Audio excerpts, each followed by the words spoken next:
The U.S. Secretary of State John Kerry is in Moscow to discuss a proposal which no one in the Obama administration has wanted to confirm before now, that the U.S. and Russia could soon join forces in Syria.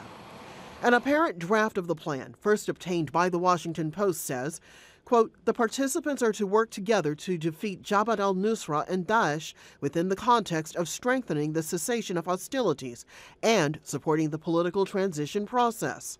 The U.S. would coordinate with Russia on one condition, that the Syrian Air Force would ground its fleet and stop bombing opposition fighters and civilians.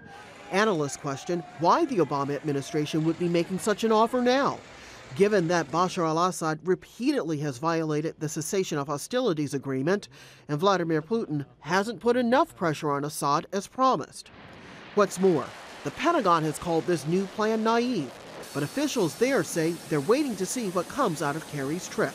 The Secretary of Defense has been clear that he has been skeptical of Russia's activities in Syria, and we have reason for that. There's plenty of reason for that skepticism, and I think he maintains that skepticism. A former Russian official says Washington and Moscow do agree on the need to talk. If he comes, he will carry some kind of positive messages. I think that at least they will not exacerbate things together. They want, Lavrov and Kerry want some kind of a success, but unfortunately it doesn't look like this. Meantime, the Syrian president appeared sanguine about his future and his standing in history in an interview with the U.S. TV network NBC.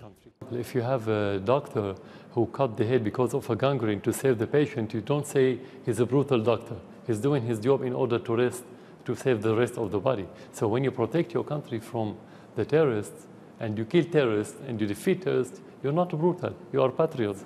On Friday, John Kerry will have his meeting with Foreign Minister Sergei Lavrov, raising the question whether they'll emerge with a plan to bring peace to Syria. Rosiland, Al Jazeera, Washington.